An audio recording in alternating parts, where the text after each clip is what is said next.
there, and welcome to the Transparently Jordan podcast, where I'll be talking with a new guest each week, and we'll be covering topics in health, fitness, lifestyle, and so much more. So stick around and let's get into today's episode.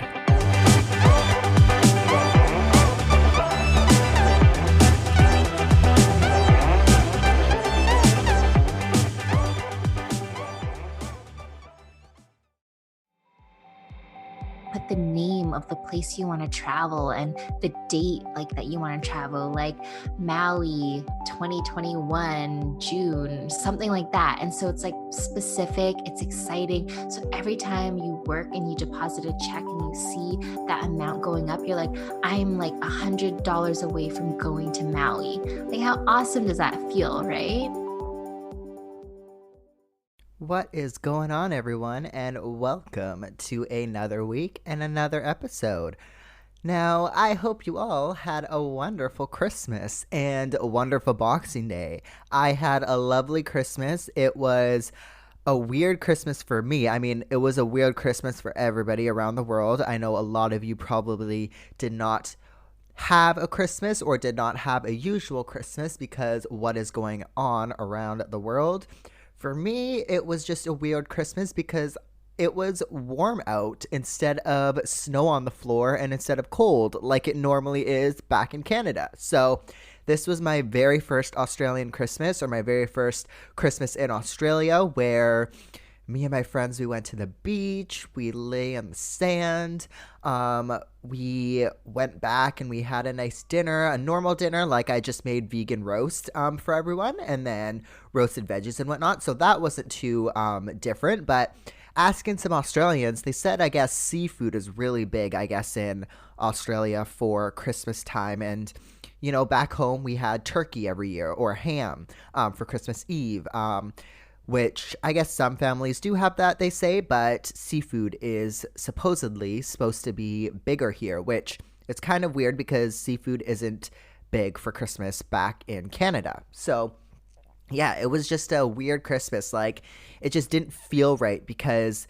again, waking up with sunshine and I could wear my shorts and t-shirt and all of that. It was just very odd in that sense. Plus, you don't have your normal routine, right? It was my very first Christmas where I didn't have the normal routine. I didn't wake up. I didn't open presents. I didn't go to my, I guess, family gathering in the afternoon. It was a little bit different in that sense. It was, just me and my friends because I'm here in Australia alone. So that made it a little bit more odd as well, but I am quite fortunate and quite grateful that at least people here in South Australia could have a Christmas, and I could have a Christmas with my friends because we did not have any number restrictions or anything like that. So we were allowed to gather, and I was allowed to gather with my friends, which if I did not, if there was restrictions, then basically I would be having Christmas alone because I live basically alone. So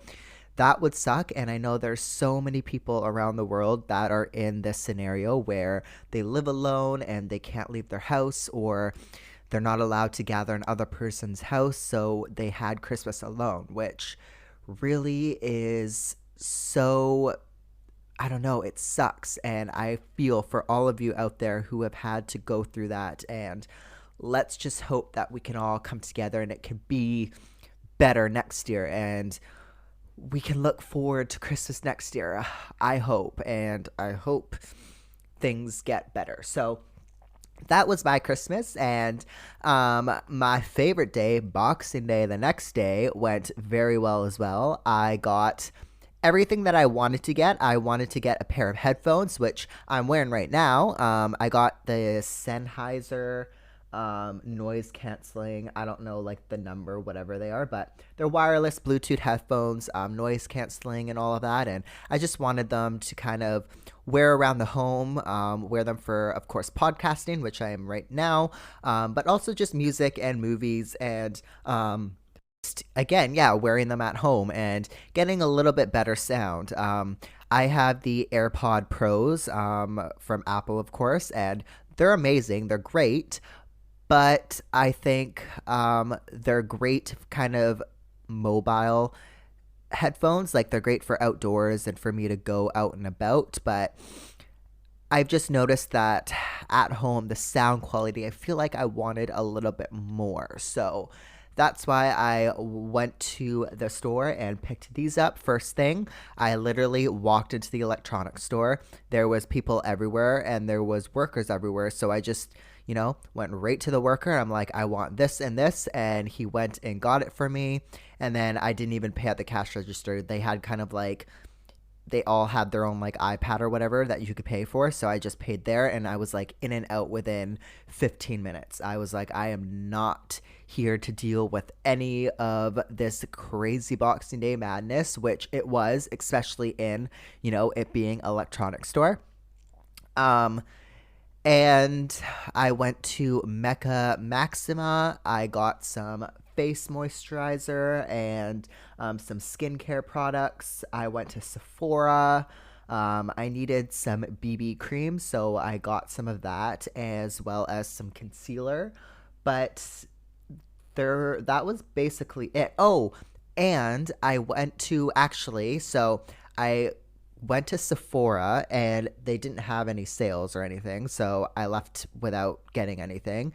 And one brand that I really like back in North America is Elf. So Elf is, one of those drugstore brands, but it is probably one of the best drugstore brands in the sense that everything is super, super cheap, of course. You can get foundation for like $10, or I get BB cream. You can get BB cream for $10, but it's actually it works. So everything, or I don't want to say everything, but most things from that brand work, which is great. And it's a little bit hard to come by here in Australia. I've thus far found a store that sells like their entire line. I can get some of the stuff from Target and then some of the stuff from Big W, but I can't really find everything and just go to one store for it all. So I decided to maybe check their website, and they had 50% off their website. 50% off already cheap things. So BB cream, for example, is like $10. I got it for $5. So I bought like, I don't know, like 5 bottles. Because it was only $5. I got some concealer, I got some skincare products. So I got some like face oils and toner and moisturizer, just kind of for nighttime wear. I don't really like to wear expensive stuff at nighttime, so I just kind of buy some like cheap, normal like moisturizer that just kind of has normal vitamins and minerals and whatnot.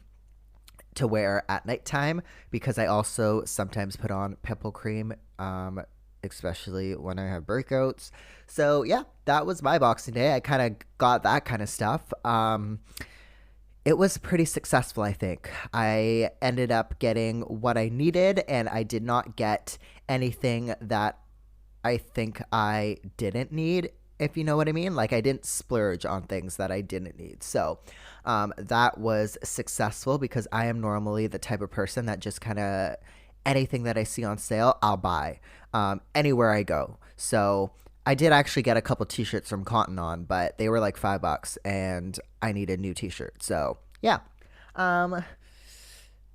It's interesting because, it being the holidays and us spending so much money, it was actually the perfect, I guess, segue into this episode, because this episode today is about money and finances and things that are so fundamental and so important that we deal with on an everyday basis. But not a lot of people have financial skills. Not a lot of people know how to handle their finances, and not a lot of people have learned how to handle finances, what taxes are, what savings accounts there are, what anything is basically around the financial world. And I am in that boat. I have no clue what the hell I am doing with my finances. I am so bad with it all. I just spend, spend, spend, spend, and don't really plan ahead a lot. But after I had this chat with this next guest, I have been starting, even though it's only been a week, I've been starting to kind of think about these things a little bit more and save my money a little bit more. I mean, with the exception of Boxing Day. But, it is a fundamental skill. Finances are a fundamental skill, and it is something that, like we mentioned in the episode, we do not learn in high school, at least in Canada. I did not learn in high school how to handle finances and kind of these practical skills. Instead, I learned calculus, which I never fricking used again. I am in my master's degree right now, and I have not used calculus to this day. So it's a shame that you don't learn practical things back in high school. You kind of just learn, I don't know, these generalized things that you need for when you're in college or university, but really you don't need all of it. It's, yeah.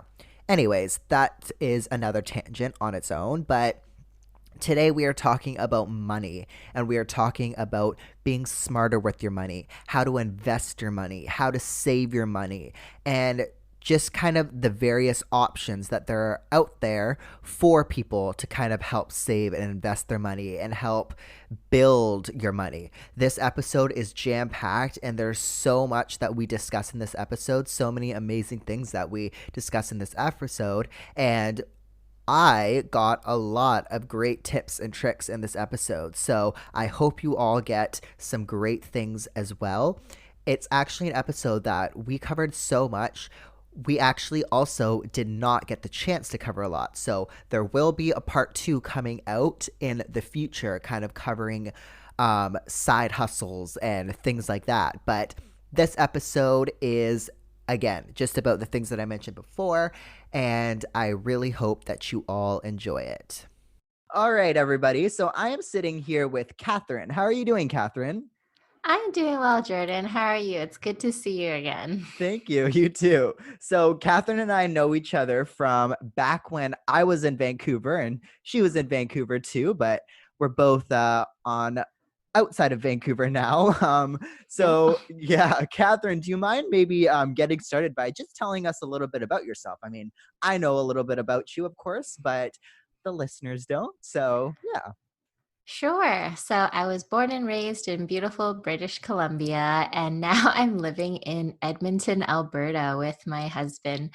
I guess by day you could say I work as a financial advisor with a company called Freedom 55 Financial, but I've really dove into the online finance community, and it has been so neat to see everyone's creativity, their tips, their enthusiasm online. And I was very honored and excited to be invited to join on your podcast today because honestly, like, yes, I'm a financial advisor, but I'm just really passionate about educating and helping people understand their finances, because I think it's one of the things that I really, really wish the education system, at least in Canada, and a lot of my friends in the States who are in the similar bubble agree, that we would have taught young people, right? We should teach our youth about finances. And so, yeah, when I went to school, I was studying pre-med, whatever that is,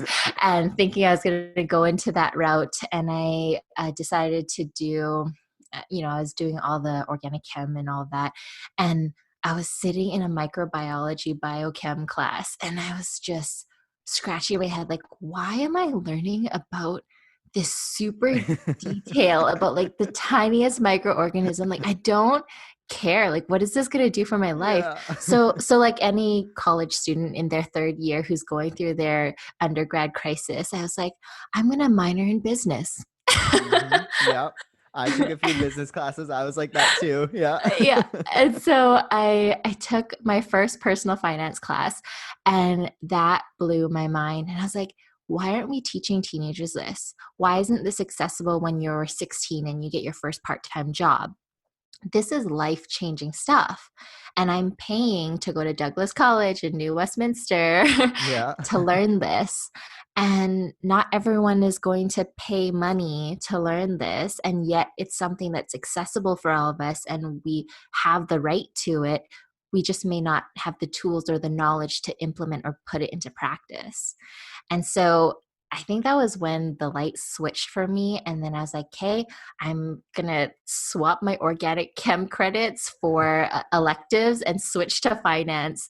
So I completed my degree in finance. I got a job in the industry and I started learning more, like practically how to do these things and just telling everyone about it. Yeah. And now I'm hopefully using my social media platforms to expand that market. So it's not just one woman's power, but now we can share and get that information out there as fast as possible to people. Wow. Okay. I'm so excited you brought that up, especially like the education part, because I agree so much with that. I remember when I was in high school and whatnot, learned absolutely nothing about taxes or investments or like savings accounts and all of this. And my parents, like, from the from the day like we were little, we got like a savings and checkings account, right? Just to put like our Christmas money in and this and Hmm. that. But I had no clue what the hell any of that meant. Hmm. And I still sometimes, like, I'm 25 years old and I spend like crazy. I don't know anything financially. My mom still does my taxes because I'm like, I don't know. I just want you to do it. Like, because you don't learn that stuff. And like you were saying, you had to pay money and, when you were going to college to learn this stuff. And I took a couple business introductory courses. So I didn't really learn that side of things, which I Hmm. wish I should have. But yeah, that's a super interesting point that we don't learn it in high school. The places that we should, for free, because these are fundamental skills, I think, these are Yeah. skills that you have to do in life. And you're in school or you're in high school learning like algebra and trigonometry and this and that, I which, know. And what the heck am I doing with the yeah, Pythagorean theorem? I know. Nothing. I know. I don't even, like, I think I had to take like a couple math courses in college, but like it started from square run one again. So I didn't even use my high school math. So I'm like, this is ridiculous. Like, I have not used calculus at all, and I work in finance. Like, Hmm. I'm just saying, okay, if we had the ability, and we do, we just don't do it, to teach a teenager who's getting their first part-time job the power of saving and compound interest and just putting that money aside. Imagine on graduation day when they can pay for their first car in cash because of Hmm. discipline and good habits, and they Yeah. did it themselves. Like, we're teaching delayed gratification, we're teaching so many good skills that are applicable to the real world, to getting your job and telling your boss things that you've accomplished at such a young age. Like, I think there's so much value in financial literacy, and we are sleeping on it, and I don't get why. Like, I wish when I was 16, they taught you how to save for your first car, because I think that would be very motivating for a Hmm. 16-year-old getting Yeah. their learners, right? Yeah, uh-huh. It would be like, instead of, and nowadays with everything so accessible online and stuff, people are just spending, spending, spending on this and that. So it's getting harder and harder for teenagers to save. But I'm so excited. So the reason why I wanted to have you on the podcast, of course, was to learn all about this, but also to target it a little bit more on the younger generation, of course. So young adults and, like you were saying, the 16-year-olds and whatnot, because that's the majority of the listener base. So of course, we're gonna target to all of you guys listening right now. And I mean, selfishly for myself, because like I said, I don't know any of this stuff. So that's the reason why I would like to have people like you on to talk to us about it. So when people, I think maybe let's start off it with young people. So when they are kind of, I guess, getting their first job, or maybe they're even in their 20s, like myself, 20s, 25 ish. What are some things that people need to be I guess, thinking about when they're younger and when they're working? Yeah, sorry about all that Oh, noise. no worries. No, that's a great question. And honestly, some of the things that I wish that we taught earlier on and that I fully intend to teach our future kids is like good habits, good Mm, skills. I mean, we both knew each other because we went to the same gym. You worked there, you were a trainer. And I often talk and relate my job like a financial coach yeah. equivalent, right? Hmm. So you can't get strong and buff and have the ability to do these exercises unless you put in the work. You put in the Right. repetition, you practice, and that's how you grow the muscle. So, what I would like young people to know and to put into practice, especially as you're getting your first job or your big boy job or whatever people Yeah. call it, their first paycheck that they're cashing in, is training our savings muscle Mm, so that we're learning to set aside a portion of all of our earnings so that we're paying ourselves first. right. And this again goes back to delayed gratification, and it is setting it like a bill or a payment to yourself. And so that as your income grows, as you get a promotion or you move to another company, you already have the good habit and practice of saving 10% of your paycheck or whatever your number is. So the bigger the paycheck gets, the more you're saving, and it doesn't hurt or feel awkward or uncomfortable because you're used to it at this point. Mm. Very much like when you're going up in weight, trying to hit your PRs, right? Yeah. Yeah.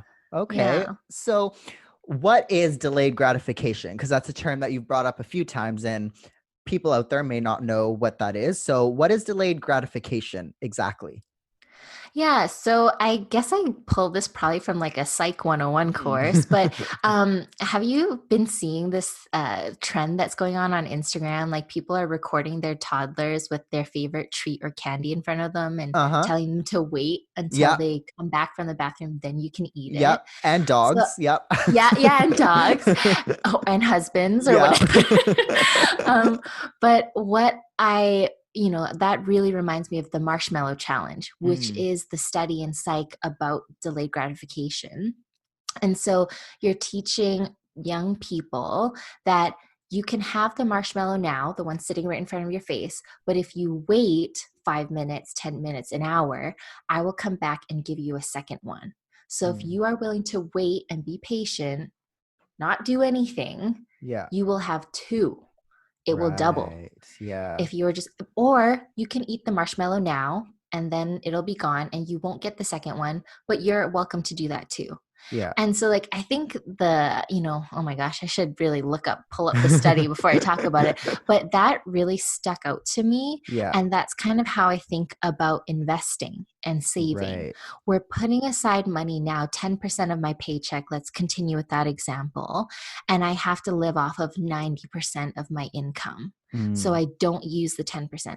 But if I invest that and I keep investing that every paycheck I get year over year, in 5, 10, 20 years, that's going to grow to be much more than just 10% of the original amount I invested. If mm. that can double when I'm ready to retire, that is golden. And so it really is about waiting so that Right. you can get something better down the road. Right. Okay. And is that Mhm. that concept of like pay yourself first? That term, I hear it all the time, right? You put 10% away, for example, like you just mentioned, and then you're living on the 90%. Hmm. Yeah. Yeah, totally. Like, and it can look different for everyone, right? Like, delayed gratification can even be like, for example, Chris and I were on a fitness and nutrition program, and he has a goal for himself to Mm, lose, let's say 10 pounds. right. And if he's able to do that and keep it off for a month, he's going to reward himself with a new watch that he's been Mm, eyeing and he's wanted for a long time. But instead of just buying it, now he's kind of made it into a game for himself, right? right. And so when we talk about finances, it's like if I want to retire at age 40 with $1 million, well, now I have a timeline, I have a number. And so I Right. can do the reverse engineering to say, then that means I need to save, let's say, like $500 a month and invest Right. that. Yeah. And then when I'm 40, I'm good to go. But that's hard to think as a 25-year-old because Yeah. that's a long ways away still. But if you can wrap your mind around it and break it into manageable bite-sized pieces Hmm. and translate it into action now, there's more likely that you're going to stick to it and you're going to reach that goal because now you've actually set it up to a monthly goal or whatever. Right. Yeah. I think that's important too. Like goal setting in any sense, like, of course, in any sense, it's a helpful and it's necessary, but especially in, I guess, investments and especially in finances, it's probably going to be super important and super helpful for you to kind of set, I guess, what you want out of your finances. So I really like that point. And I think it's also kind of, I mean, like you were just mentioning, it's hard for a 25-year-old to like think that far ahead. But at the same time, I mean, I'm not going to lie. I'm 25 now and I'm like, oh my God, I'm closer to 30 than I am 20s now. So like things are coming up pretty fast. So these Yeah. kind of things are starting to like come up in my head. And I'm sure there are other people out there. Whereas like 5 years ago when I was 20 years old, this would be the last thing on my mind. So Yeah. it's hard to think about it, but I guess it is important. So I guess I'm interested now in learning a little bit more on investments and how you can invest that money. So you're saying that you're saving that, let's say 10% um, every paycheck or whatever. Um, in the hopes that you double it later on. But what are some easy ways or some smart ways, I should say, maybe that young people can start thinking about investments? Because I think investment to me is such a scary term. Yeah. So, what is an investment and how can people maybe go about it? hmm Well, first of all, I just want to say you're not alone. Yeah. And second of all, I agree. Like the media and society has made investments to seem like such this daunting thing because they wanted people and I don't know, I don't know if you're into conspiracy theories and I'm not really, but the more I'm in finance and the more I'm surrounded by people who are passionate about it and trying to educate the masses, the more I realize that there are these like invisible voices in our head that tell us like you're not smart enough to invest, like you don't actually know what you're doing, leave it to the professionals, just save your money. And there's like, why do we have these voices in our head telling us that it's too complicated, it's too hard, I don't have the time to figure it out right now, I will eventually. And we just keep putting it aside. And like, I want to break through that barrier because investments is just a fancy way of saying that you're saving, but you're putting it into something to grow it. Like if you bought a book for $2 and you're able to sell it for five, you made $3 and you were able to turn that into more money. Like people get that concept. But when we say something like, buy some stocks and hold it for a long term, and when you sell it later at a higher price, now you did a good investment, you bought a good investment. And we put these labels to make it more complicated than it really has to be. So yeah, I just want to say that first is you're Yeah. not alone. And Hmm. like all these things try to make it more difficult, just like so many things that they say, it requires a professional to help you and all this nonsense. And I'm like, no, everyone can do this and we all should do this.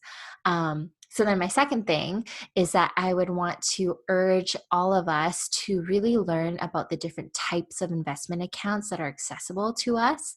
And more importantly, especially for this age demographic, when we're talking about like 18 to mid 20s, even to mid 30s, I would say, a lot of us would benefit from investing within a tax free savings account.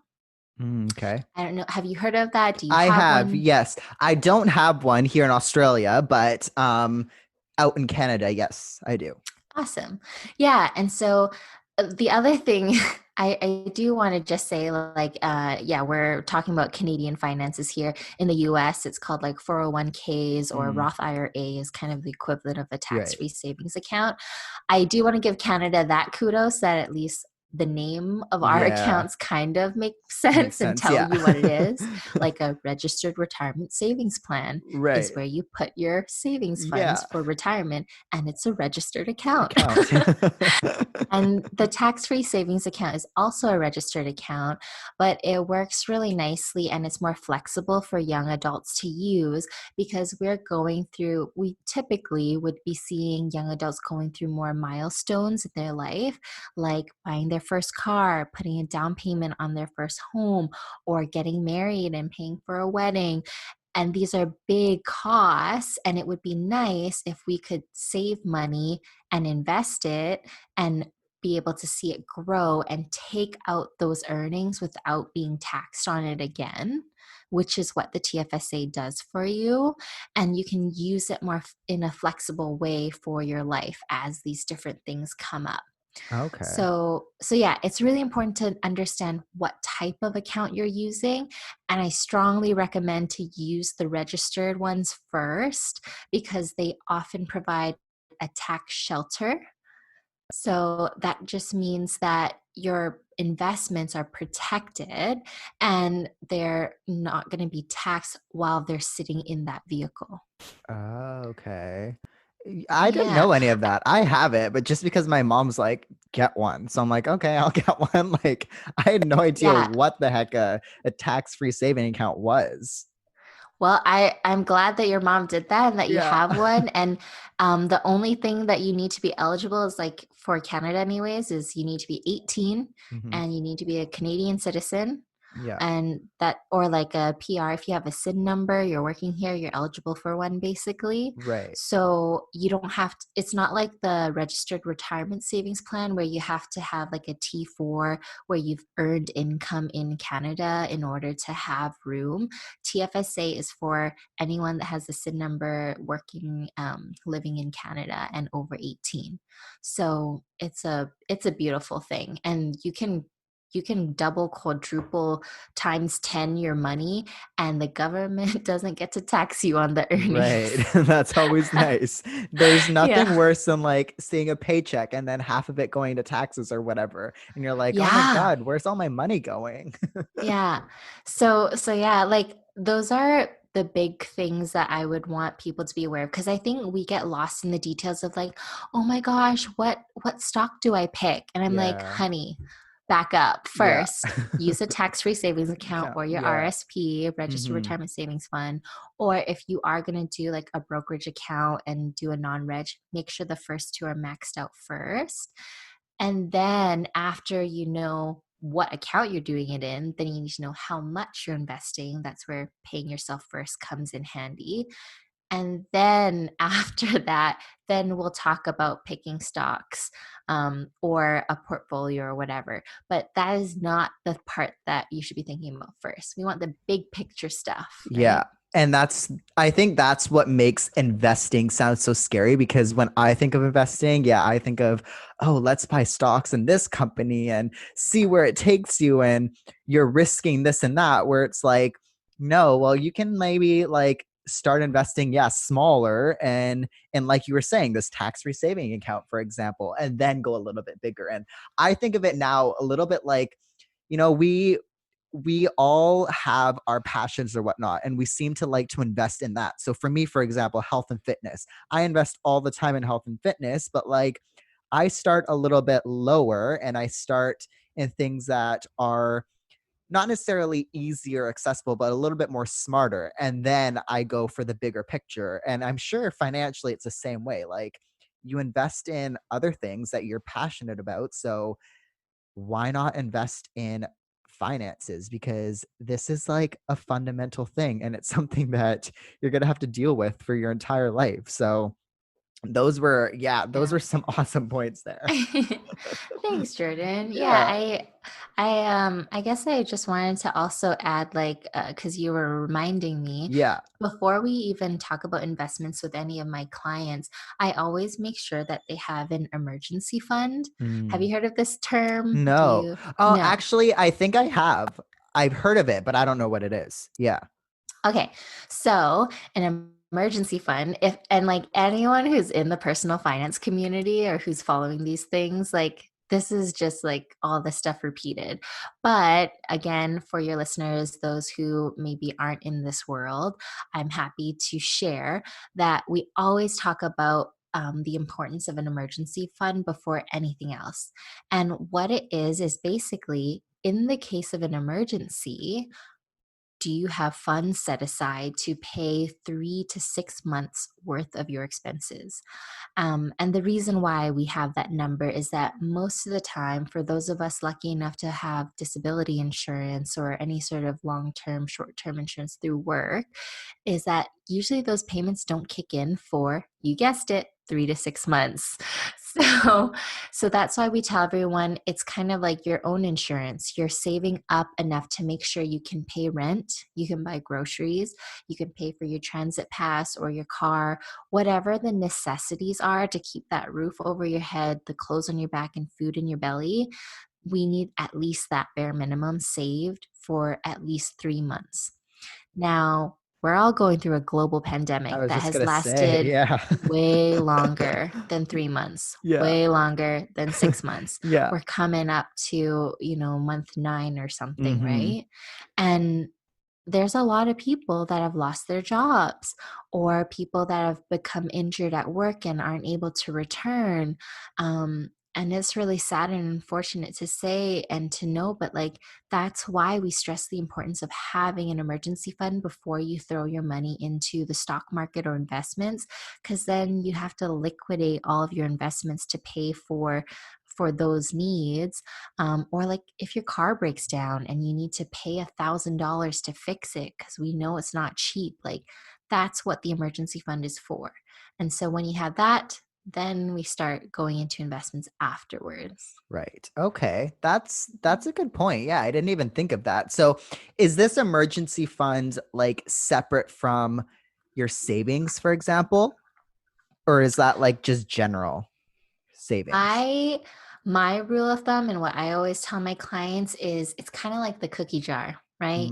You want Okay. to hide it out of sight, out of mind, so you're not tempted to reach into the cookie jar. And so, my pro tip is open a free online bank account. In Canada, like my favorites right now are Tangerine Bank and Equitable Bank. They're online, they're free, they have high interest or high yield saving accounts.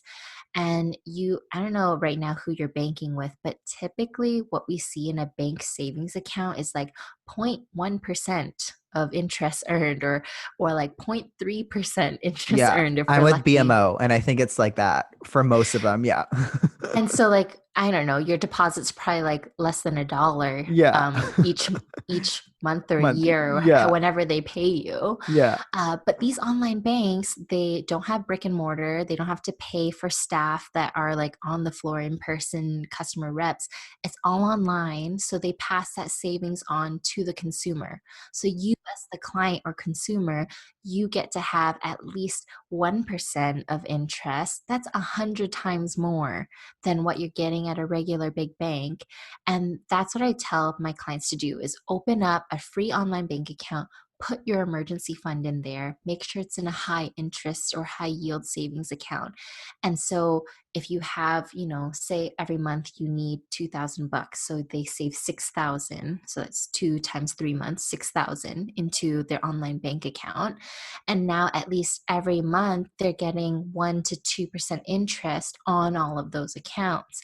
Don't quote me on the interest rates because they're changing like Yeah, nobody's for business sure. because of Yeah. COVID. But at the beginning of COVID, I was getting 2.5% interest on my EQ high interest savings accounts, which is nice. And now it's down to like 1.5 because they keep reducing it. But I will take the 1.5 of hmm free money, Yeah, for sure. right? Over the like Yeah. 0.1%. Yeah.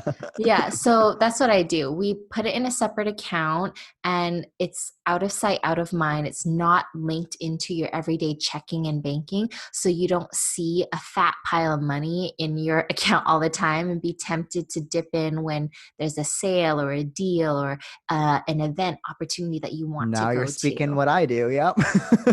But that's what happens, Yeah. right? Like if it's just right there, it's very easy to just kind of reach and take from Yeah. yourself. Yeah, I like that concept too. So, like these online banks, are you saying, for example, would you recommend having like a separate, I guess, account at one of these online banks versus having all of your accounts on, like I'm with BMO, for example. So instead of having all of my accounts with BMO, are you saying maybe have a separate account at an online bank?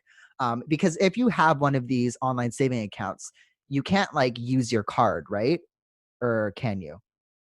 It depends on which one. Like Okay. with Tangerine Bank, like they have debit cards and stuff, but it depends on the client. It depends on you, right? You know you best. If you know that if you have a debit card and it's attached to your emergency fund and you'll have no problem using it if there was an opportunity that looked enticing enough, then do yourself a favor and open an account that is not linked to a debit card that you can't access, that you have to actually go wire out, move to your checking, wait a business day or two, and then use it, then it takes a few steps. And it really is like those little things that you're doing to help yourself. If you're someone that has really good self-control and like okay, I just want to use one free online bank. Tangerine is great. I know this sounds like an ad, but I'm just like I really like that they have the online platform. You can make multiple savings like goals for yourself on their webpage, and they will funnel your money for you. Like I have money rules for my paycheck. Every time I get paid into my Tangerine account, it's smart enough to recognize it's a paycheck, and it automatically sets aside 30% to pay taxes and 10% into my savings. And the rest goes to my business expenses and whatnot. And so you can do that for yourself too. And if you're okay to see it as a list in front of you and you won't touch emergency fund because it says emergency fund, then do that way. But if you need to set a few barriers for yourself, there's ways for us to set it up for ourselves online to help protect us against ourselves. Right, right. And I think, yeah, I like that point because I was just gonna say, I mean, I don't know anything about money, but like I know about spending. So I know like for me, that would be a good thing to have that separate account, I think, away from my normal bank and then just not get the card because if I have it, I will spend it on anything and everything. So yeah, that's a super good point there. And I like that whole I mean, these online banks nowadays, I think they're so interesting where you can do things like that, where you can send like automated like, oh, it deposits into this and this and it does that and that. I know here in Yeah. Australia, my bank, like I'm in one of the big banks, like the major banks here, but like they recommend from day one, they're like, download the app because everything is done on the app. And you can anytime any money goes in my account, you can set goals for yourself. You set, okay, I want this much in that, this much in this. And I know like at BMO, I can't do that. So I think that's kind of cool that banks are starting to do that here in Australia. I mean, apparently they've always done that, so that's cool there. But Yeah, I love that. And like I would urge you to play around with it and use that app to its full capabilities. One of the fun things that is just another little thing that I do that I tell my clients is to give your savings account really fun names that motivate you and excite you.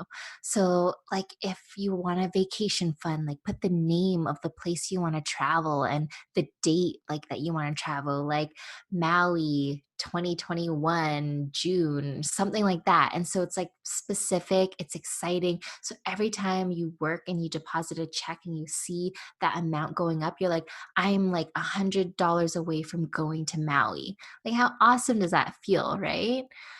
Or whatever your thing is. If you're looking to buy some more fitness gear or longing for the day that we can go to California again, yeah, I know that is Yeah. mine. That is for sure mine. Yeah. And like add emojis. You can add yeah. emojis to them Oh, too. okay. And I know it just sounds so silly. It's like, why is this financial advisor telling me to add emojis to my accounts? Yeah. The thing that brings you joy, the thing that makes you happy, you're more likely to come back to it. If it makes you stressed out and miserable and anxious, you're not going to commit to it. You're not going to do it. So, how do we make finances fun? We have a tangible goal in mind and it excites us. Like we truly want to achieve this goal and we'll do almost anything to get there. So make it fun. Do it in a way that works for your life. Yeah. And I think that's a good tip because I think it's good motivation. I know for me, like if I had an account that said California 2021 or that said like the places that I want to go, like next year I'm traveling a lot because I get a lot of breaks with school. So, I mean, hopefully, knock on wood, hopefully I know. things are okay. But Yeah, that's a good incentive. I didn't know that you could put emojis, so I'm gonna try that later on. Um, Yeah, but I mean, different accounts will let you do different right. things, but check it out. Yeah, for sure. But now I want to get into the tips and the tricks because Mhm. we've gotten into a lot of it already, which is awesome. But maybe getting into learning where like our money goes. So if you're out there and you're like me and you have no freaking clue sometimes what you're spending your money on, like I sometimes grab a coffee in the morning, and like coffees here in Australia are expensive because we don't have normal like drip coffee like we do in BC. So everything's espresso this, espresso that. So Flat white. yeah, exactly. So having like spending $4 or $5 a day on a coffee adds up, as well as, maybe you're going shopping or maybe you're going out for lunch or this or that. Like it's hard to, I think, sometimes keep track of your spending and um learn kind of where your money goes. So what are some maybe easy tips that you recommend for people to start maybe being a little bit more wise and learning where their money is going? For sure. That's a great, great question. I think we should call this part of the podcast saving tips for young Okay, yeah. adults.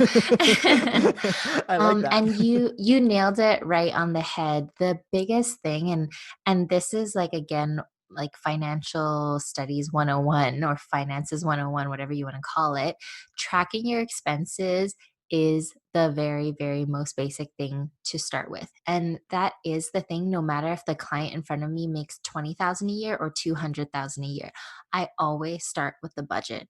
And the reason being is because I also start with the emergency fund, ask them if they have one. And the only way to do that is to calculate what are your monthly expenses? Because we need to know how much do you need for rent, for groceries, for the car, for the kids, for clothes, whatever, all the basic needs. We need that number so that we can start creating a goal off of that. And so there are so many ways to do it. If you're an old school person that likes pen to paper, that works.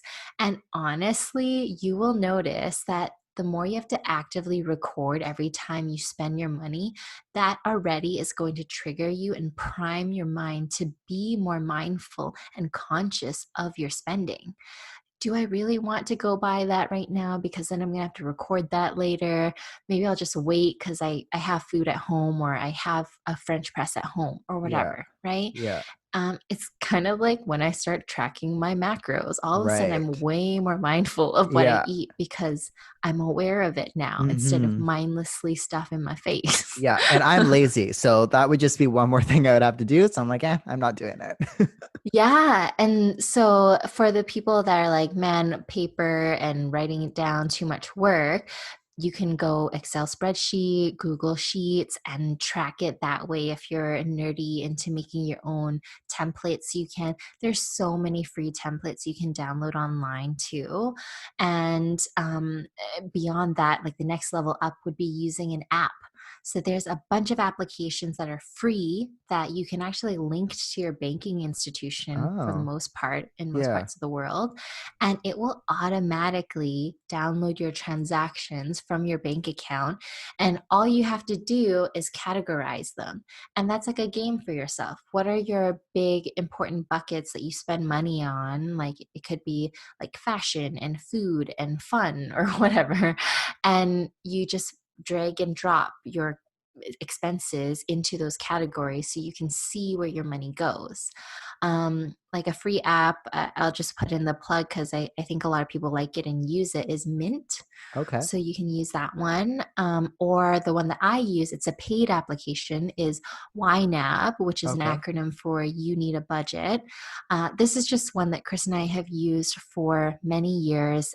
It's helped us to really learn to pay ourselves first, to live below our means, and to invest and save regularly, as well as paying down debts and all of these things. And so we keep paying to support them because we think it's a good company and they have a lot of support online too, like YouTube videos, online chat whenever you need, and they are updating it as well. So that's just what I use. You can choose to go any which way, but the biggest thing is, like you said, just look at your statements and see where your money is going and be aware of it, mindful of it. Right. Okay. All right. And you brought up something that I wanted to get into, and I'm glad you did because I forgot about it, was budgets. I think budgets are a super important thing. And it's something that ever since I moved to Australia and I started studying full time, it's something that I think I've been trying to do more and more. And I've needed to do, for especially throughout COVID. And I think a lot of people are probably starting to budget, but are there any budget tips that you can give to people out there, or anything that people need to be maybe thinking about when they're trying to start a budget? Because that's another thing I think, I didn't learn when I was in high school or whatnot. And you kind of always know the concept of what budgeting is, but you don't ever know essentially like how to budget or what you need to budget for or the things that you put in your budget. So, is there anything maybe people need to think about when they're trying to plan or start budgeting?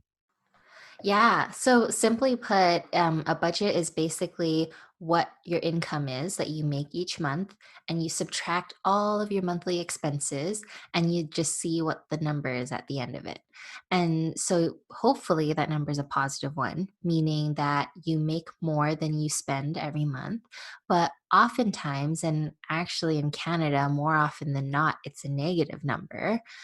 And people are like, "Wait, how, Catherine? Because like, if you only make $100, how can someone spend $200?" Well, credit cards Yeah. and lines of credit. And Right.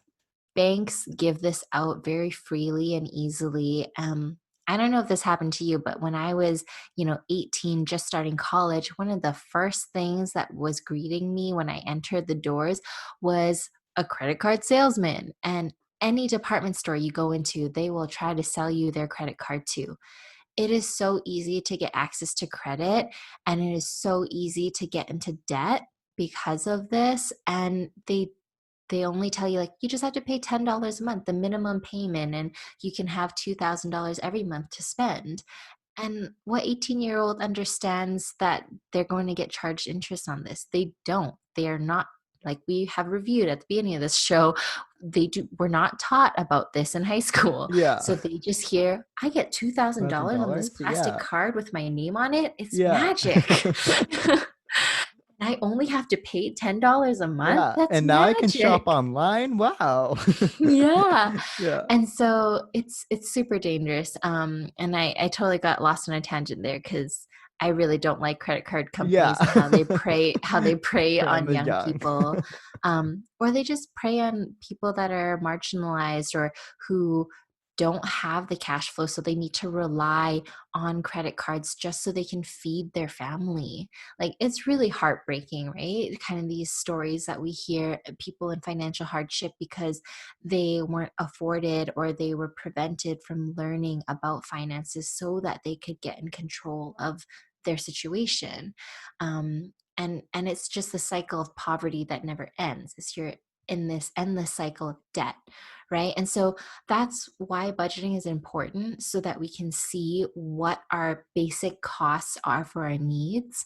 And if you want to just make budgeting really simple, you can just split it into two categories: your wants and your needs, so that you can see, like, bare bones, what do I need to make or earn in order to pay for my basic needs for myself, for my family, whoever it is. And then what are all the bonuses, or what are the things that are would be nice if I had the income for, but I can hold off or wait until either A, I earn more money, or B, I'm waiting for a bonus or something like that, right? And so, like, that really helps us to just kind of get it in our mind first, like, what are the necessities, so that we need to make sure we make enough money to pay for that. And then if we make more, or we have room in our budget, then we can spend on the other things. Right. Okay. Now, people like myself who like to treat themselves all the time. Um, I'm sure there are a lot of people out there who come and see you and have this problem. I like to treat myself and I like to go for coffee every day, or I like to do this or that. Myself, I like to travel a lot. So I like to save my money, travel, and kind of spend my savings on that travel. So for people like me, it's kind of hard, I think, sometimes to imagine myself I guess, having a large savings, for example, because you're spending it all on traveling. So, you save up all this money and then you're like, okay, I have this saving account that has Maui 2021 on it. And that's just for Maui 2021. But once that's done, that savings is going to go back to zero, or maybe I'll have some money in it. But for people out there who may be in that situation, what's some advice that you give to those people? How can people maybe start thinking about savings but also have goals of, traveling or doing the things that they like still? Cuz I think it's hard, I think, to maybe think of it all at once. Mhm. So yeah. No, I love that. And I'm going to venture ahead, and I know we're Yeah. into the podcast, and I do want to try introducing another Yeah, yeah. term For or sure. topic. So hopefully it lands well. But have you heard of a thing called sinking funds? No, I haven't. No. So have you heard of the term sunk cost? No. Maybe Okay, maybe that's why I'm so bad with my money. no, so the reason why I bring it up is Yeah. because it's kind of like a method or a way of handling and dealing with your money so that you don't feel guilty when you spend all of your vacation fund, because the point of it is you wanted to save $2,000 so you could go on your trip, so you can spend the full 2,000 because Right. that was its purpose. That was Right. the job. You Yeah. gave the dollars already, Uh-huh. right? And so then what we do is, if you have multiple goals, which is amazing, and we all do, we're complex human beings, we're social creatures, we have needs, we have wants. Like, hopefully you have more than just one goal in your life, right? And going to California is not the end all be all. And so you probably have other things, like there's probably fitness gear that you have your eye on, that trip you want to go to, and maybe you want to come back to BC to see some friends and family, Yeah. or if you're ever in Edmonton, to come visit us, Yeah. um, you can have 4, 5, 10, 100 savings goals, Mhm. and you just label them all, and you see maybe 100 is a bit much. Okay, Yeah. I'll reel it in. But like, even if you have 5 big savings goals, like a retirement fund, a travel Yeah. fund, a generosity, like we have one we call a generosity fund, and that is so that we can give back to, friends are doing a fundraiser or something online. One of our rule of thumb is, if someone's putting themselves up out there and they're asking their friends and family to support a cause they really believe in, we have a fund ready for Right. that so that we can Yeah. donate to these causes, right?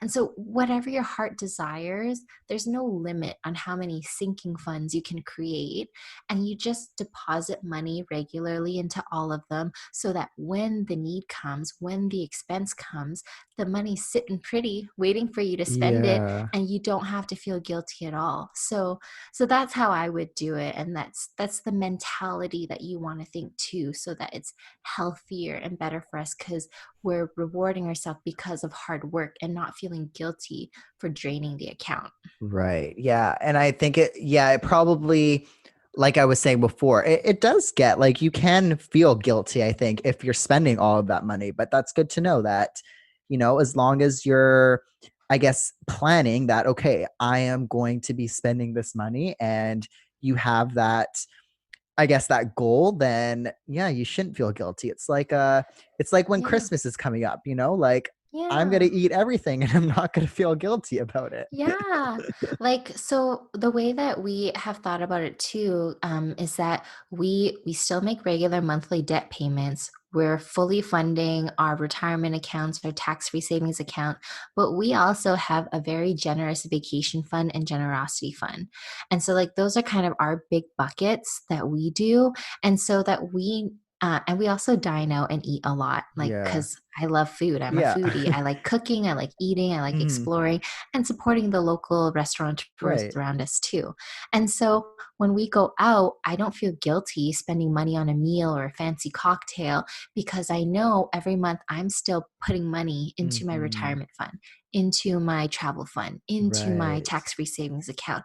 And so you can do that too. You're like, I already paid my future self for retirement, Yeah. so I'm going to spend today's money for my Right. vacation. Right. And I want to Mhm. talk about future self because retirement fund, that's another thing that, a young 20-year-old is probably it's the last thing on their head, putting money for the retirement, but it's an important thing. And I know like we were saying earlier in the episode, you can get retirement accounts and things like that. So maybe do you mind getting into the concept of retirement funds, what it is, maybe speaking a little bit to an account or two that is out there and accessible for people? Yeah. So in Canada, like one of the biggest ones would be the Registered Retirement Savings Plan, or you'll hear it abbreviated as RRSP or just RSP for short. So that is just an account that the government created a while ago to incentivize Canadians to save for retirement because guess what? Old age pension and Canadian pension plan is not enough. It's not Yeah. going to cut it. It's hardly going to pay to maintain people's standard of living, especially in today's day and age. I mean, even just looking at our phone bills alone, right? Yeah, Like I know. It's it's Canadian phone atrocious. bills are like that's one thing that I didn't really take into consideration when I moved here because here in Australia, phone plans are significantly cheaper and 10 times better what's included. Um, and I was like, holy crap, I'm paying like less than half of what I was paying in Canada. It's ridiculous. Yeah, and so imagine if that's the case, like how Yeah. much more to, continue paying for a place to live and you're retired, you're not working anymore, so there's no income coming. So h- how are you going to live off of like 1800 bucks a month when you're used to living off of, whatever your salary was before you retired? So, yeah, the government created this and incentivized it by saying there's a taxable benefit to Canadians who contribute to their RSP. And that taxable benefit is that you can actually reduce your taxable income for the year that you contribute the amount. So every year it's either 18% of your earned income you can reduce it by, or a maximum dollar amount. And oh my gosh, I should look up these numbers, but I think it's like 26, 27,000. I Right. think. Okay. Yeah. And that's good because I like specifics too. So I'm glad you're looking it up. Yeah, so it's usually 18% of your earned income for that year, or up 100. to Okay. $27,000, 800, $27,830 Yeah. for 2020. And honestly, like I just looked it up and you can look it up easily online. What is the RSP contribution limit for your year? And the good thing is your contribution limit rolls over every year, meaning that if you don't have $27,000 hanging around or 18% of your paycheck you needed to use all of it because COVID was a rough year, you can always contribute it the following year or the year after or the year after. Right.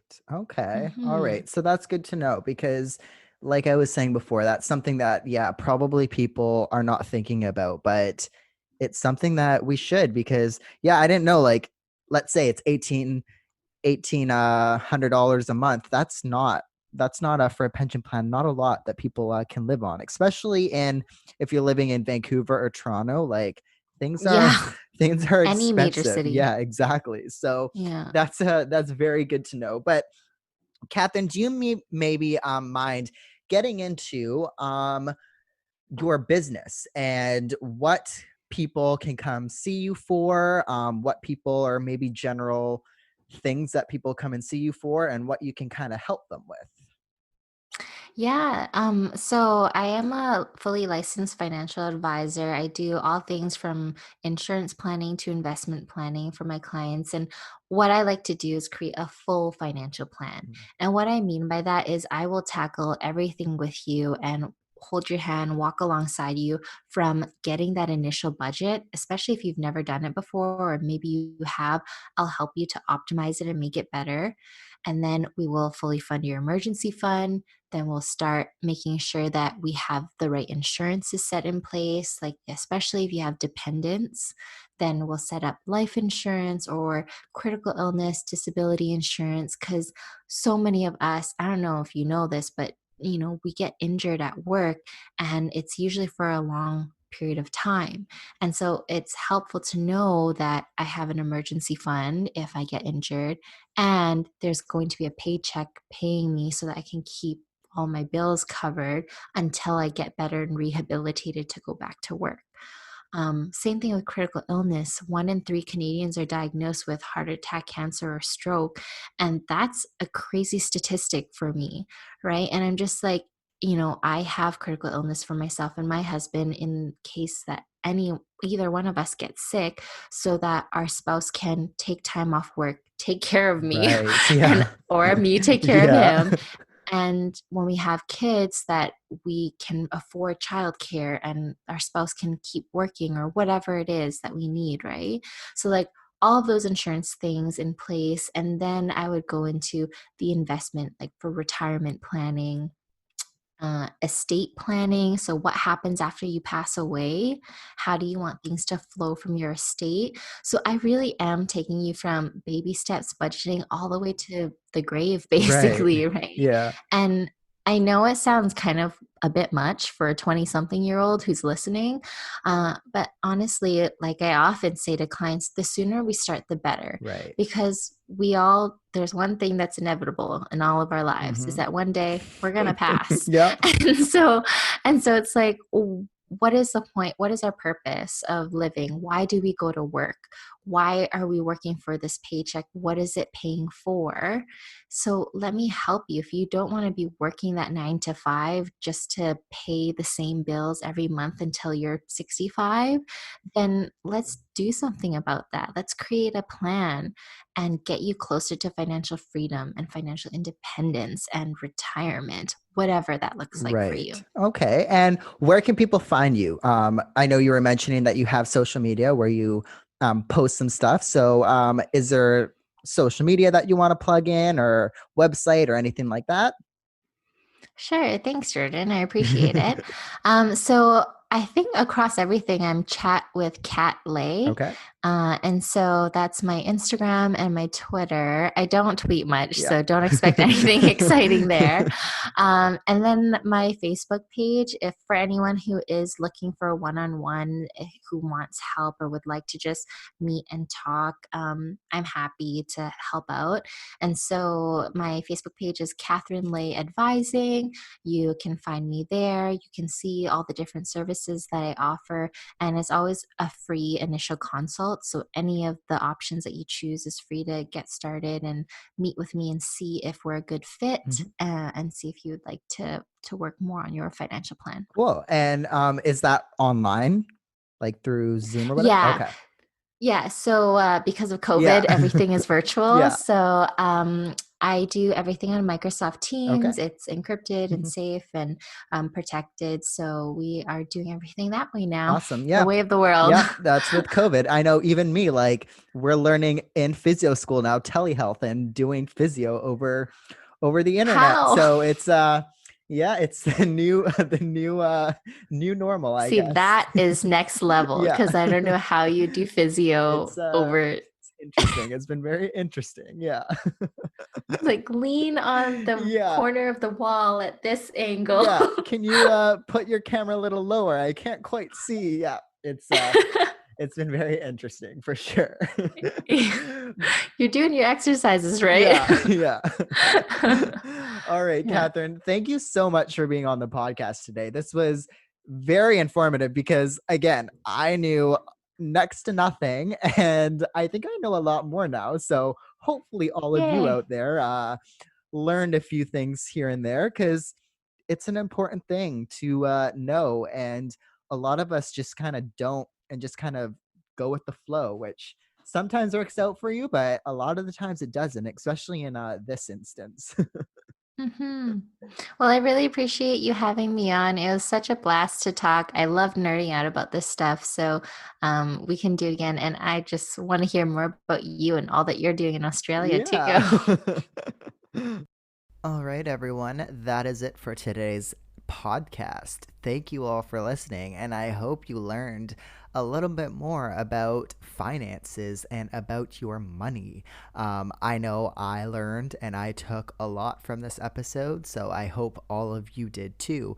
Once again, it's something that you don't learn in high school, and I know there are a lot of younger people or a lot of people around my age listening to the podcast right now, and it's something that maybe some of you know, and maybe some of you didn't learn anything new from this, but I know I did because I am super bad with my money and I did not learn any of these things.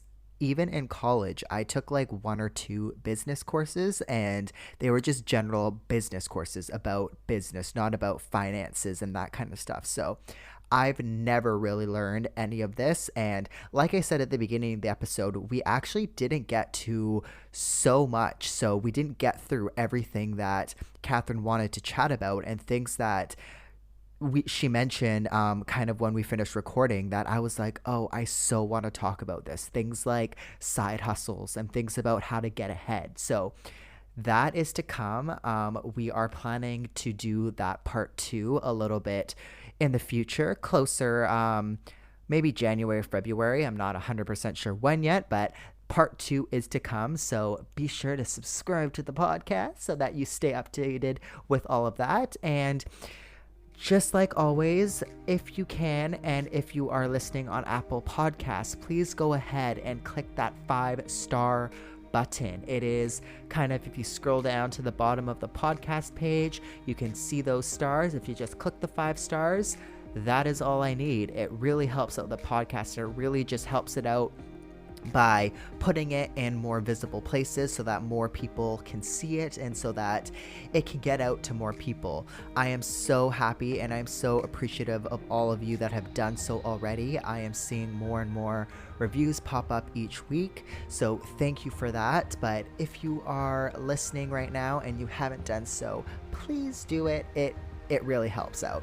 So thank you all for listening to this week's podcast, and I will talk to you all next week.